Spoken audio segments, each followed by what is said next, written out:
Apabila kau sudah ditipu, engkau jangan bagi tahu orang kau kena tipu. Sebab engkau akan menarik penipu-penipu yang lain. Takkan itu pun kau tak faham. Kau dah kena game. Dia dah guna dengan kau, dia tinggalkan kau. Kau pun cerita satu dunia. Kau kena tahu ada 6 orang lagi tengah tunggu. Dia ni boleh ni. Sebab kalau kita tengok dulu kan, kadang orang cakap kita ni orang lama. Tapi benda-benda lama ni sebenarnya dia sangat hampir kepada agama. Dan ada banyak ketika dia buat sebab agama. Contoh, kau ingat tak yang usang-usang dulu? Saya ingat lagi waktu kecil-kecil kalau kenduri kat kampung kan. So atuk saya, nenek saya, dia akan cakap apa? Yang orang perempuan duduk dalam Yang perempuan duduk dalam. Lagi bagus duduk dalam.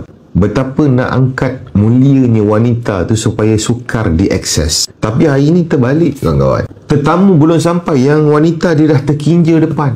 Selfie.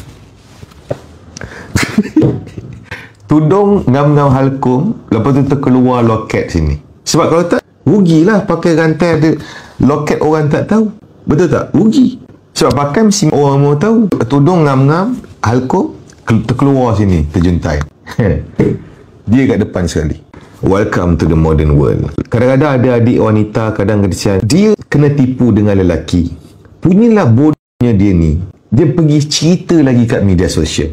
Apabila kau sudah ditipu, engkau jangan bagi tahu orang kau kena tipu. Sebab engkau akan menarik penipu-penipu yang lain. Takkan itu pun kau tak faham. Kau dah kena game. Dia dah guna dengan kau, dia tinggalkan kau. Kau pun cerita satu dunia. Kau kena tahu ada 6 orang lagi tengah tunggu. Dia ni boleh ni. Next kau akan kena dengan lelaki yang kedua. Engkau cerita lagi. Next kau akan kena lelaki ketiga. Kau cerita lagi. Stupid. Kalau bapa engkau tak pernah ajar, hari ni Aziz Walter bagi tahu. Kau kena ingat benda ni sampai bila-bila. Betul tak? Sama macam tak kisahlah apa pun meniaga ke apa benda. Kita semua buat silap.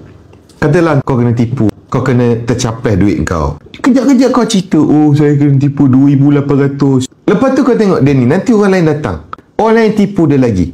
Sebab bila kita ni mudah kena tipu, kita bagi tahu orang tahu kita ni mudah kena tipu. Penipu-penipu ni memang tunggu. Kau faham tak? Kalau mudah kena tipu tak apa. Jangan campur dengan bodoh. Kalau kau bodoh dan mudah kena tipu, apa yang tinggal? At least jangan ambil semua. Ini salah guna saya ingat. Kan saya selalu suka cakap jangan ambil sikit-sikit. Dia ambil yang ini. Yang benda negatif jangan ambil semua. Sudahnya Aziz Walter juga salah. Yang saya cakap jangan ambil sikit-sikit tu, itu benda-benda positif. Yang benda tak elok, ambil sikit je. Jangan ambil semua. Contoh, mudah kena tipu satu. Bodoh satu. Benar, apa yang tinggal? Faham? Okey jaga diri semua. Baik lelaki, baik perempuan.